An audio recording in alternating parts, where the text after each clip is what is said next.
So Tayson has changed his mind about backpacking food, and we're going to get into that. But first, this is the Live Ultralight Podcast, powered by Outdoor Vitals. And this podcast is all about lightening your gear and building your confidence so you can start living your life full of outdoor adventures and memories. I am Joe. I'm Tayson. And Tayson, tell us, what do most ultralight backpackers do for food? Like, what have you seen on the trail from others?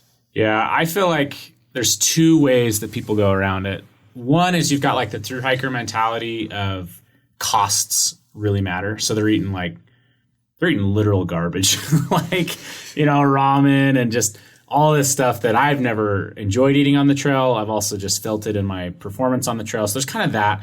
I'll be honest, I never really have taken part in that. Yes, I've done the packets of potatoes and I've done ramen and stuff, and then like an hour later I'm hungry and I can tell it's just not working for me. But I'm a bigger guy, right? I've sat around 220 pounds. I'm almost 6'3".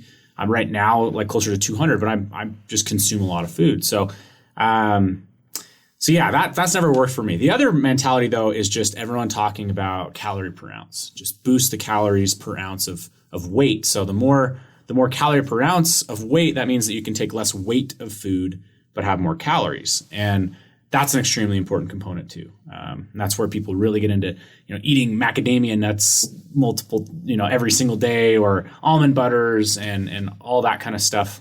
That's 180 calories per ounce or something like that on this high extreme ends, whereas most food is not typically going to be in that range. So I think with backpacking food, what I've seen as like a novice at all this stuff, I have seen the ramen for sure. I have brought the ramen myself for sure on the trail. Everyone's got to try it. The mashed potato packets that you get, I don't know what the brand is, but you see them everywhere. Like Idaho potatoes. That's it, Idaho potatoes. Yeah, exactly. Which I think are great. You may not like them. I think they're good going down tasty, and stuff. Yeah. But I was hungry like 2 hours later, and I was like, I was stuffed full, and then just 2 hours later, I was like empty. It was weird. I was like, man, I really noticed that. But how many calories, like extra calories, do most people burn through a day of hiking? Yeah. Because like as a bigger guy, like you got a certain base amount of calories. For me, my resting calorie burn is somewhere around, say, 2,200 calories a day. Okay. So when I'm out there on the trail, depending on what kind of trail and how many miles, I can burn anywhere from, let's say, 4,000 on the low end. But a lot of times if I'm doing big days and stuff like that, I'm getting into the basically 7,000, 8,000 calorie range of burn. So our fast packing where we're running, you're talking like 8,000 calories burned that day, according to my Garmin watch, right? That's tracking it all day. So you can burn a lot, but I would say like if you're doing slower paced stuff, you're not, doing 25 miles a day, that kind of stuff, you're still probably burning, 4,500 plus calories would be, for me, let's say if I was just hiking 10 miles a day and pretty low impact, but you're just kind of moving all day long and active. And and too, when I go to the gym and I bust my butt for an hour, I run for an hour, something like that, by the end of the day, I have added about another 1,000 calories of burn. And that's just in an hour, but that's like intensive workout. So it's kind of different for everyone, but I'd say you're planning on at least burning 4,500. But the big thing to know here, the really thing that matters is you cannot out eat the amount of calories you're going to burn on a trail. You're always going to run at a deficit. What? Yeah. You think so? I think so. And I think that's where some of the story turned for me this year. Okay. So when it comes to like that normal quote unquote like junk backpacking food, what do you think? Well, let me back it up a little bit here. You're talking about calories per ounce. Like, what of that kind of typical backpacking food do you see, especially these ultralighters? Is it peanut butter, or is that too heavy for an ultralighter? Or is it? No, peanut butter is high calorie per ounce. Yeah. Okay. Kind of middle of the road stuff would be like Cliff Bars, I want to say, or like 110, 120 calories per ounce. But what I used to shoot for is to try to have like an average calorie per ounce in my whole pack. Like my whole food for the day would be somewhere close to like 140 calories per ounce on average. If you could hit that, that's pretty high for an average across all of your food items. peanut butter and trail mix and stuff like that pulls those averages up, while, jerky would pull it down. Jerky is like 80 calories per ounce, which is always surprising. Mm-hmm. And what do you say nowadays for those listening, I guess? What is ultralight in terms of like total poundage on your pack? What does that look like? For the pack or the food? Like everything, including food. Food, packed, everything. If I was going on, let's say, a 4-day trip, you're about 20 pounds plus some water, depending on how much water you got to carry. Mm-hmm. So excluding water, but like fuel and food, I would say you're like 20 pounds. And the reason I say that is, to me, getting in at 12 pounds or less is typically what I'm shooting for. I'm usually closer to 10 than 12, but I like to not limit myself if I feel like bringing an extra something. Okay. In terms of base weight. Yeah, in terms of base weight. So before food. And then food-wise, I've typically 2 pounds or under. Most of the time, I'm closer to like 1.25 pounds or 3/4, so 1.75 pounds-ish per day worth of food. If I'm going light, I'll go a little bit lower, but if it's a chill trip, I might bring more. So in order to actually hit that 2 pounds of food, and you have a 4-day trip, and you need as many calories as you can get, or at least that was like the idea, right? Mm-hmm. You would have to focus on that calorie per ounce more than anything. Totally. Yeah. Because some people will also take that same thing. Again, I'm a bigger guy, so I pack probably more food than everyone needs. And I've always had to look at it, because a lot of guys are going to pack 1.5 pounds of food maximum, right? But me, I always packed maybe a little bit more just because of my size and whatnot. But the big thing is that everyone's just trying to cut that down because that's heavy, right? Right. That's 8 pounds of food if you're packing 2 pounds of food per day for 4 days, and it just gets bigger and bigger. That's why it's always nice to get off the trail, and on the last day you're like, my pack's so light. This is so great. So then tell us, what did you used to pack for people? It would be interesting, like maybe some people listening aren't ultralight packers, maybe they're just like normal backpackers. So as an ultralight backpacker, what did you used to do? That obviously you did for a while, right? You did it for years. Yeah. Yeah. Number one thing was just focused on calorie per ounce. So I would, like, the thing that I'd probably see the most people do right away is go to the store, buy a big bag of trail mix, and then take like big Ziploc bags each day of just trail mix, right? I did that, and I could never finish the trail mix because it's heavy. Like, it's kind of heavy in the stomach, and I don't know, for me, I hit an absolute wall between, like, when I get close to like a cup of trail mix, like if you're measuring it, a cup of trail mix. Okay. And I hit like a wall, like where I'm like, I don't even want to eat trail mix. I don't want to look at it anymore. It was weird, but that was like something that happened. And so then I was like, all right, what do I do with that? Or, you hear a lot about like almond butter. So everyone's getting packets of kind of expensive almond butter. And for some people, they love it. For me, it never sat that well for me. The only time I'd eat almond butter was on trail. And then it was like, is it the trail or the almond butter that I don't know or don't like here, right? But it's high calorie per ounce, so you do it. Macadamia nuts, or there are a handful of things, or you can go the other route. One of the highest calorie per ounce foods you can get are Fritos. Really? Yes. What? Yeah. They have so much garbage oil in them. Like, they're just saturated with so much trans fat oils or whatever they're baking those things in, that they're high calorie per ounce. I mean, yeah, they're good. That's why when you see, like, no offense to like Taco Bell or anything, but like they have like the Frito burrito, like, and I'm just like, that looks like the biggest gut bomb. Like, you got like, what is it, like percentage of meat in that thing, and then I can imagine someone trying to save like space in their pack and like smashing Fritos into a Ziploc bag. That's what I can see now. Yeah, now they're getting, now that you've suggested, if they have volume and weight and everything's saved. There you go. Fritos. Yeah, at least repackage. I do repackage a lot, so that's another part of it. Is I will repackage quite a bit of stuff to save bulk, because it's not just the weight sometimes of food; it's also the bulk. But so those are some of the beginning things I see a lot of people go out and do. Is they just go out and they get heavy on trail mix and some of the things that are just obvious.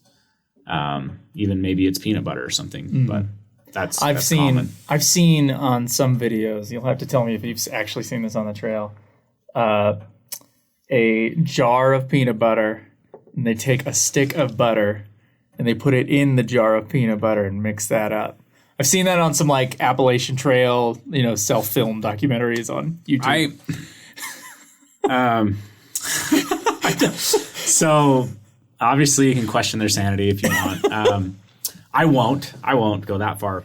Here's what I would guess. I'm just going to take a guess on this. That's like 5,000 calories. If you eat the whole, I don't know if you would ever eat a whole jar of peanut butter in one go, but you'd have an iron gut. But here's my guess is that they were on trail. They didn't plan to do that. They're on trail and had a massive craving.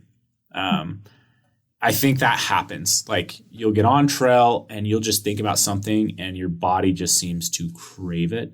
So my guess is that they were craving like the fattiness of butter or the oils of the peanut butter. And then they're like, I'm just going to do this because my body feels like it wants it, right? But I highly doubt, I don't know, if people just do that, like they mix it up at their house on purpose. Imagine being, let's say you're out hiking on the Appalachian Trail, you've been out on the trail for like 2 or 3 months and you're just like emaciated. You might just bring out the stick of butter and the peanut butter next time. Especially if you've been eating ramen every day for a calorie source. Which is pretty high calories for what it is, right? It's kind of like Fritos, yeah. Yeah. Yeah. All right. So you used to pack like that? It was just calorie per ounce kind of thing? And when did this change for you? So a few of the things I caught on too quick, like the trail mix, was just like, I just can't. Like I would try to do 1 cup of trail mix because on the package, you factor that out, it's like 640 calories for 1 cup of trail mix. And then after I just kept bringing it home, I'm like, okay, I can't do a full cup of trail mix. Get over it, and so I did. So there was a few things like that. But no, the biggest thing was when we went and did the Skyline Trail, on day 1, we ran 26 and a half miles, 6,000 feet of elevation. It was a big day. So a marathon.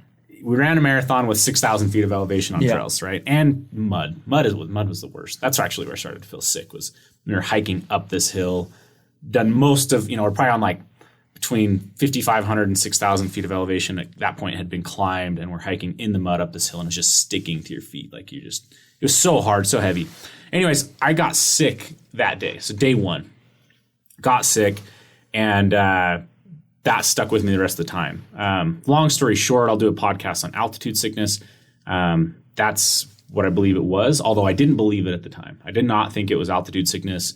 I thought I got a stomach bug. I thought I got other things, and it was a whole dilemma. And so that night we got into camp. We recorded a podcast of I don't know what it's called. It might be Beaver or something. Beaver Fast Pack. Yeah, Beaver Fast Pack. So if you want to listen to that. But I literally recorded that podcast. I felt great. I was fine. I had cramped a little bit, coming into camp. Like I was kind of where I was starting to feel it a little bit. But then I ate dinner, did the podcast, was fine. Laid in bed. 30 minutes later, I was ready to throw up. And then that just stuck with me. So the next day I get up and I'm just thinking, still sick. What the heck? I don't know what's going on. I just got to see if I can get some calories down. So, cause I know I'm running at this massive deficit, right? Cause that day I did burn 8,000 calories. So I'm trying to get food down and nothing is good. And as the day went on, and I'm just flipping through my pack, there was a couple things I figured out that I could literally force down my throat. Jerky. There was some jerky that team member Darren had, and I basically just stole it. I traded it for him and took the whole bag, and that was about the only thing I ate the entire time other than some fruit snacks. And fruit snacks, even then, I was like, couldn't eat them. I couldn't eat a whole package, and Brandon turns to me and he says, dude, just eat like 1 or 2 at a time. And so I did. I would open a package of fruit snacks, eat 1 or 2 and hike for 10, 20 minutes, have 1 or 2 more. Like that's as much as I could get down my stomach. Anyways, but again, it came back to that jerky and how I was like, I could eat the jerky. And then the whole time we were on the trail, all I could think about was a Subway sandwich with a ton of mayo on it, right? That sounded good to me. It's the only thing in my head that sounded good. And sure enough, we go for the 2.5 days, finish the trail, get off the trail, and I'm in pretty bad shape. I feel like just so hungry, but like not hungry, sick. And anyways, we go to Subway and I put down a full foot-long sandwich after not being able to eat anything, right? Mm. So I came away from it and I'd packed all this weight worth of food. I couldn't even give it away because all these guys They're all trying to be light because we're running. So not only am I sick, but I'm packing all this extra weight of food. And just get done with it. And I just thought, what was the point of me bringing all this stupid food if I couldn't eat it, right? And then it just got me on this big train of thought of variety, right? Because that's what would typically happen is I would package stuff together and I'd have like one type of bar, but I'd have 2 of them or 3 of them. And then I'd have like one of this and one of this and or just like I didn't have very much variety in the pack. And so then when it came time when I was sick, there just wasn't much to choose from. It was like the same thing over and over and each day's worth of food. So I left that trip saying, all right, the number one thing I'm going to take away from this is I want to eat my food at all times. Like everything in my pack, I want to eat it because I burned 8,000 calories that day. There's no possible way any of us could have eaten 8,000 calories that day. I think the person who ate the absolute most was Tyler, and he ate somewhere close to 4,000 or 4,500 calories. And he was super focused on calories in and he was trying to eat as much as he could. And that's as much as he could eat. So no matter what, we're running at a deficit, right? Yeah. I just want to pause real quick. I have started running because of a certain thing that we're doing in the middle of the year that I have to get physically ready for, like cardiovascularly ready for. And I can't imagine eating that many calories and have to run the next day. It's I overate a couple days ago and then had to run the next day for my like training. And I didn't even have to run that far. But like the heaviness of like starting to run on that stuff, it will mess with your stomach. It absolutely messes with your stomach. That's why if you watch a lot of the races, trail races, stuff like that, people are throwing up all the time. I mean, it is like insane. And that's just like some days they just call that a bad day, whatever it is. But yeah, I mean, you stop for lunch, let's say, but then you turn around and you basically want to start running again. You're supposed to start running again, right? Jeez. And so that's why a lot of the calories are consumed while you're moving. Especially when you're doing days like that, you're keeping a lot of snacks in the front of your backpack where you can grab them on the go, because otherwise you just can't eat that much without it just sitting in your gut. Right. So yeah, I mean, you just can't eat 8,000 calories or 6,000 calories or 5,000 calories for that matter. You can get into the 4,000 calorie range, I feel like, but it's a lot. It's a lot. And so really, for me, what I figured at the end of it was, what does it really matter if I'm burning 6,000 calories in a day, let's say? Which is what I burned most of the days on Highline, was around 6,000 or more calories a day. If I'm burning 6,000 calories and I can't eat that many calories anyways, what's the point, right? And then especially if I'm not finishing my food, right? If I can't finish my food because I don't want to eat it, then I'm just carrying extra food and it's not doing me any good. And so I switched my mindset from, all right, I need 130 calories per ounce on average for my whole pack to, yes, I'm still conscious about calories, but I want to eat everything in my pack and I want a massive variety. I want no duplicates. I don't want the same gummy bear, if that matters. I mean, I want like as many varieties. If I need to have 4 granola bars or Cliff bars, whatever in my pack, every single one of those is a different type of bar. Like I'm just going to change everything I possibly can to make everything new, everything interesting. And that way, if there's one thing I don't want, like I don't miss out on a bunch of calories. I miss out on the 100 calories that was coming from that one source. And then by doing that, I figured instead of being able to pack, let's say 4,000 calories in a day, now I'm packing on the low end, let's say 3,500 calories in a day. And it's like, did that 500 calories matter? Or does it matter that I wanted to eat the food, I ate all 3,500 calories of that food, and I probably just ate it throughout the day, which is, and that's kind of separate, but I do try to eat it consistently throughout the day because the calorie deficit is less than I think the way you're eating those calories. But so everything now, variety. Variety is the key. And by the way, guys, if you want a good variety, this episode is brought to you by your backpacking food fund through the LiveUltralightPodcast membership. $10 a month gets you $10 a month in store credit that never expires, year-round discounts, free upgraded shipping, rebates, early access, and limited edition gear. Those discounts, including retail items like backpacking food, you literally cannot get a better price on anywhere else. So if you want to know more, links to the membership and to all of our amazing gear can be found in the description of this episode. So I want to, Tayson, kind of go through now that you're all about variety and it's not just about like drinking almond butter all day. Which, by the way, I mean, that's something is... another thing to note is I've decided I just can't eat almond butter. Like, it doesn't sit with me. No. So I go with peanut butter. It's something I know. It's a few less calories per ounce, but I know it and I like it. Almond butter, to me, looks like a stomach ache in the making. I've never had almond butter. Everyone was doing it, so I thought, why not? Really? Everyone's doing wrong. it. I was wrong, yeah. Didn't work for me. What I want to kind of, like, let's say a hypothetical breakfast, lunch, dinner, snacks, and then we can talk about nutrition. Oh, man. Okay. What does breakfast look like on your next hiking trip? So I have not two options, but kind of two methods. One is I will eat a peak refuel breakfast. They're not necessarily cheap, but they're good. They're super good. They go down easy. They digest fast. And I've really liked them, right? So that's option one. That's preferential option one. But on a bigger trip, I don't do that every single day. And on the days I don't, for the most part, I just load up more snacks. I like those Nature Valley like breakfast biscuits with like some peanut butter, or maybe there's almond butter in them. I don't know. But I do like those, that almond butter. But so like those are some pretty good ones. And I'll basically just figure out a few extra things like that I'll work in for my breakfast. I don't typically just wake up and eat. I will if I'm doing if I'm doing big days and need the calories in as quick as I can. But I typically wake up and focus on getting hydrated, making sure I'm hydrated, and then eating as I get going. But okay. Lunch. Lunch for me is a black hole. And that's where the variety really comes in, right? So something I changed was I started packing like jerky and tortillas. And these guys all made fun of me, but I started packing mayo packets because I craved that so much on that one hike. I wouldn't make fun of you for that. I get that. It's such a, like, I don't know what it is, but that like fattiness of it, I don't think it's the texture even. Anyway, so like I'd mix up weird things like that, like jerky and mayo in a tortilla, or there was something, bacon bits. I was putting bacon bits in there. Nice. Kind of mixing some different meats. What about bacon strips? I've never brought full strips, no.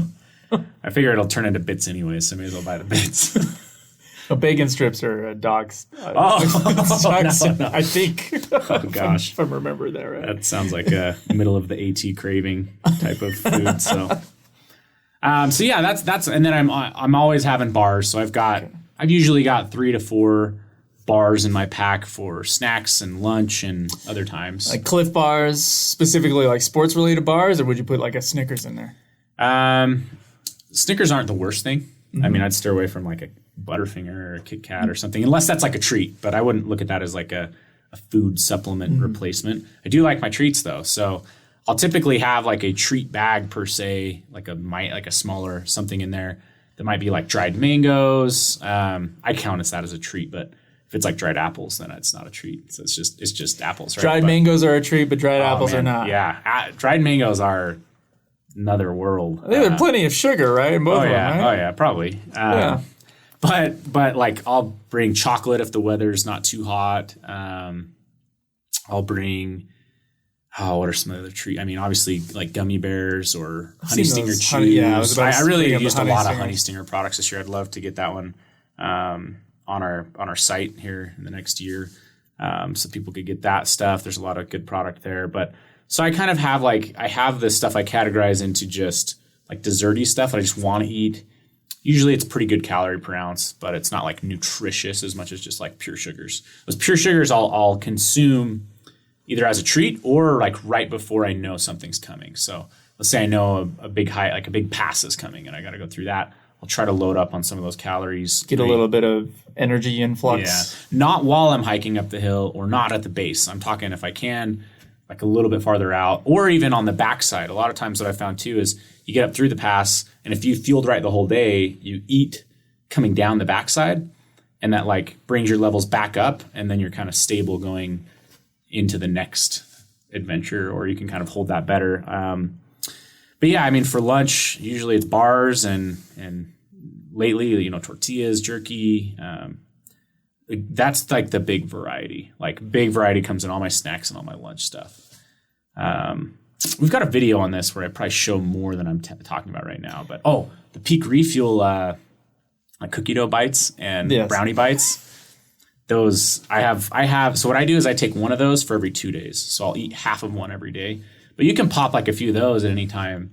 And I really like those. So I'll kind of open it in the morning, and then after lunch I'll have a few if I need a few because I'm feeling down or whatever, And then I always try to have a few for after dinner too. So the video I think you're talking about it's going to be the same title as this podcast. I've changed my mind about backpacking food. Mm-hmm. If you guys want to check out the Outdoor Vitals YouTube channel, you do kind of you literally pull out what you had in like your last hiking trip and pull out the packages and show everybody exactly what you pack. Banana chips. Ooh, that's another good snacking one that I use. I'm just throwing them all out there. I'm all over. Reel me back in, Joseph. All right, for dinner.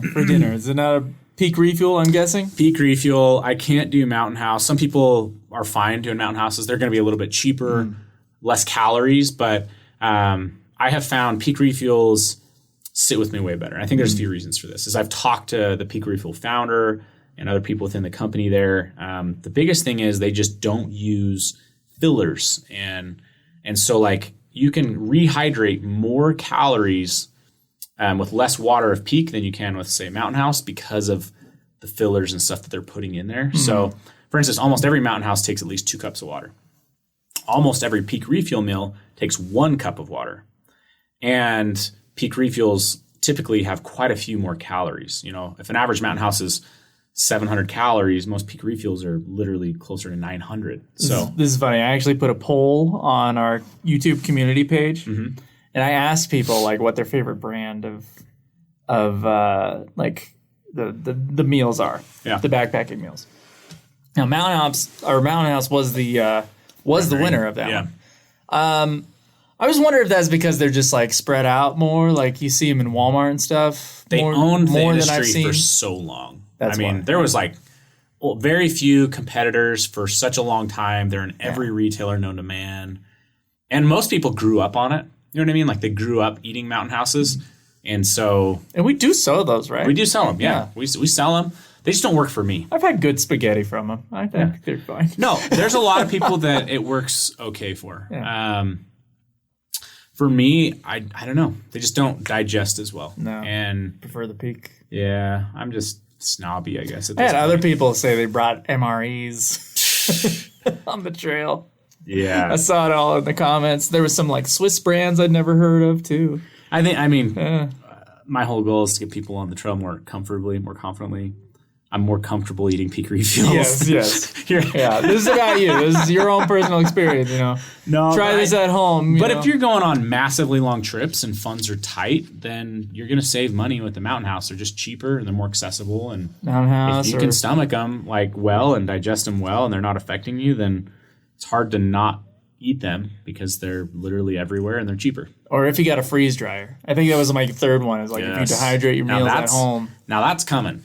Yeah. If I can get these guys around here to quit shipping out product and build the freeze dryer, we've got a freeze dryer. We have it. It's just not assembled. It's on a pallet, ready to be assembled, and us start using it. Because I have to go low carb because too many carbohydrates seems to be a migraine trigger for me. And the last thing on earth I would want to have is a migraine while on trail. Yeah. So I have been bringing like summer sausage and then like keto-ish trail mix. Yeah. That has been my backpacking food for the last couple months. Dude, and so if we get that freeze dryer hooked up, I might be able to get some like beef and stuff going that I can then rehydrate and save a few pounds on. Have you? Yeah. No, for real. Yeah. There's talk about variety. That's going to be open up a whole world of, literally as we were talking to like the rep, from Harvest Right is the company. They were eating some snacks and stuff they had, and it's like freeze dried Skittles, freeze dried this, and it was like, I don't even know why we need to freeze dry it, but it's delicious, right? Or when I went to Alaska last year, my brother bought like a 5-pound thing of grapes, and he gave it to a buddy who had a freeze dryer, and he freeze dried the whole thing grapes. And all I ever freaking heard the whole trip was every time I'd hear the opening of a Ziploc bag and him start to eat some grapes. These grapes are so amazing, and they weigh nothing. They're so amazing, and I think he was just egging you on. Seriously. So I'm very excited for the variety that harvest right will bring. And it'll be a lot of fun. Yeah. I mean, we're gonna have some fun of what we can or can't freeze drives. Hopefully it doesn't lead to a lot of like biggest failures on the trail, but yeah, we'll learn some new lessons. I'm going to send out some bold predictions. I've changed my mind again. I'm hoping Tyler doesn't listen to this, but I'm guessing he's going to try something really extreme. May or may not work. I don't know. It's just like his personality. Is he just going to like throw a cow into the... Like he's definitely going to try like a hamburger or pizza or something where it's going to be like an interesting... I think there are like certain foods that can't be freeze dried, but I might have to look them up. Yeah. So I know one of the things that kind of surprised me about recording the video of you talking about this subject was the supplements and nutrition thing. You kind of want to go through like what you do. Did that change at all, or is that kind of the same? No, that's started to change. I'm old now. I'm 31. I'm so old. So I don't. I've got to be more conscious of this stuff. But I've just come to the realization this last year, especially with a lot more training and some of the stuff we're doing, that just how important I think fueling is. So there's two parts of fueling that I think are super important. One is like the way you're taking the calories in. So that to me is a lot of times taking them in throughout the day, throughout the course of a day. So not just eating a big breakfast, hiking for 4 hours, big lunch, hiking for 5 hours, big dinner, go to bed. It's more like spreading those calories out, giving your digestive system the opportunity to take them in, but also that keeps you from hitting calorie walls. So if you go that long and you're burning that many calories, you're going to hit a calorie wall where you're just out of calories in your body, and it's going to have to switch to burning fat. And when you do that, you're going to fill it. You're going to fill a massive energy drop. So calories in is important. But then nutrition in, I think, is the next piece. So I would take let's just even say a 3,000 calorie per day limit with like nutrition specific stuff before I'd take like a random 4,000 calorie ramen noodle Fritos bomb any day of the week. And I know I'll feel way better on the trail. I'll be able to perform better. I'll be able to hike farther, be able to go day after day, because I think the calories do matter. What you're consuming is really, really important. I think that's maybe, and I might be speaking out of my turn here, because I think anyone who hikes something like a thru hike, they're going to get super skinny and have really good, like low percentage of body fat. But some of them look unhealthy, emaciated. Yeah. And I think a lot of that has to do, like, if you eat ramen every day and hike 20 miles, like something's got to give, like it's going to start eating your muscles away and stuff. So like protein can be important. But the biggest thing that I think I changed this year, because Peak Refuel has a lot of protein. Proteins are pretty, fats and proteins like peanut butter and stuff, trail mix is kind of easy to get in. But more so, I'm starting to do things like focus a lot on electrolytes. So, when I was fast packing, and I do not feel like I'm an expert on this. I really want to dial this in because there's some big runs I want to do this year, and I want to feel like I know exactly like the ratio for me of water and electrolytes. But what I would do is I had these two soft flasks when I was doing the fast pack, like half liter each of them.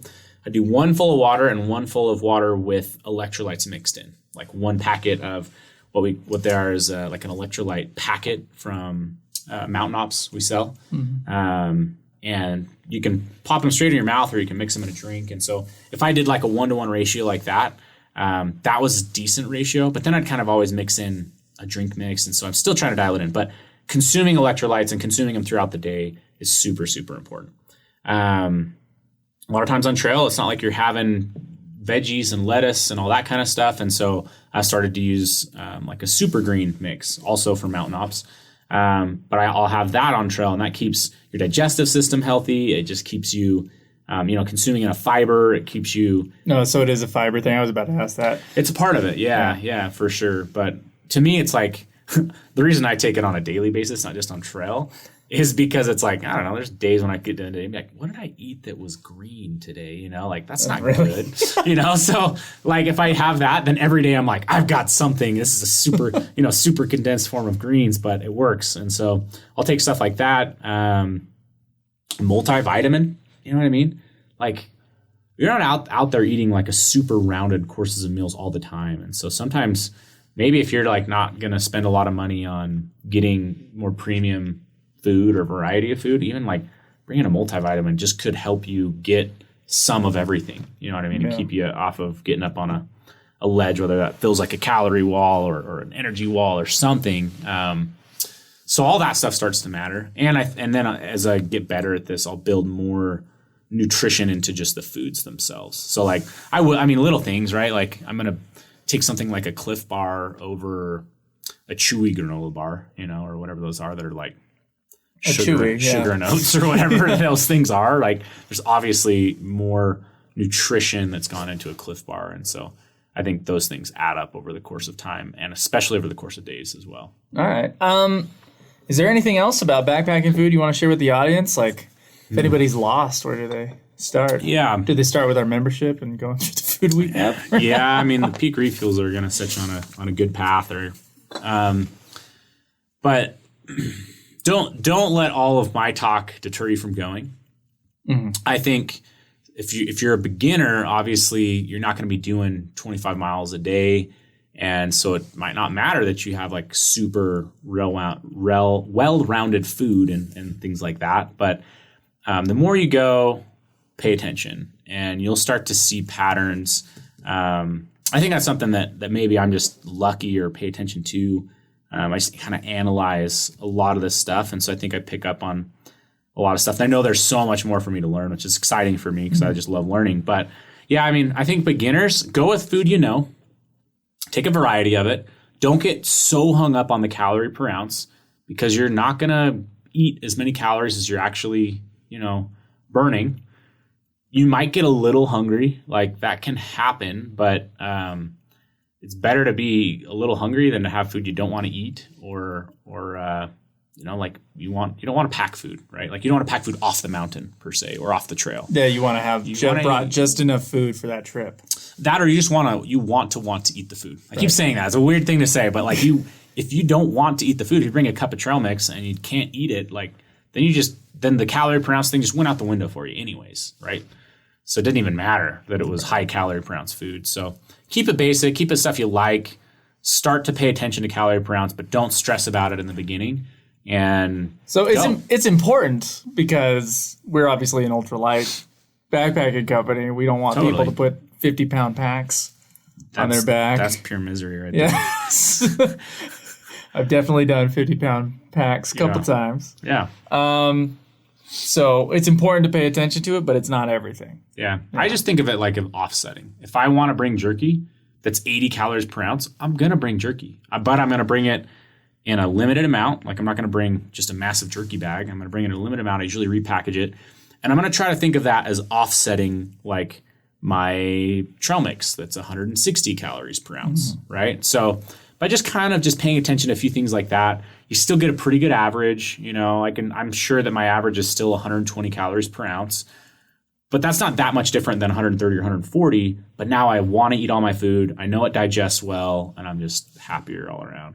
All right. Well, guys, just a real quick reminder that you can get pretty darn good discounts the best discounts on backpacking food through our Live Ultralight membership, and the link for that, as well as links to our amazing gear, will be found in the description below. By the way, feel free to send us comments, questions about backpacking, cool outdoor stories, or ideas for future episode topics. If we think it will bring value to our audience, we will read it out on the show and possibly discuss it.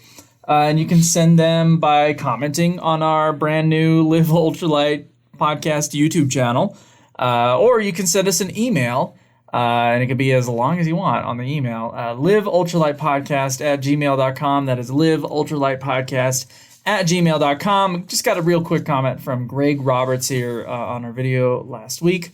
Love this podcast. Thanks so much for all you do, being a bright light in a dim world. Nice. Thank you, Greg. Thanks, Greg. So yeah, guys, you can also send positive iTunes reviews that will be read on the show. And you can, of course, subscribe to this show on iTunes, Spotify, YouTube, or wherever you get your podcasts. And once again, we do have a video titled "I've Changed My Mind About Backpacking Food" on the Outdoor Vitals YouTube channel that you guys should probably go check out. There's definitely going to be things that I didn't say that are shown in that video. I'm thinking in my head, and I'm like, I think there's a few. So. Well, if you want the whole story, you listen to the podcast and you watch the YouTube video and many times and comment. Joe doesn't get paid by the amount of views on our YouTube account. No. Share them with friends. Share this podcast with friends, of course. Anyway, I think that's it for today, unless you have anything else to add. No, I think that is. I think there's a lot to learn. That's what's exciting about backpacking is just keep learning, keep doing it, and that's part of the journey, right? And have fun out there. But we like doing these. I think this was a fun format to have you talk and kind of interview me, Joe. But I really want to hear more from the crowd that's listening on like what are your favorite podcasts. We've done quite a variety now, so there's different formats we've done, from on the trail type stuff to interview type stuff to this stuff to roundtable. I mean, whatever it is, like we're looking for some feedback and would love to hear it from you guys. So make sure to hit us up. Give us comments. LiveUltralightPodcast@gmail.com. Guys, we'll see you on the trail. See ya.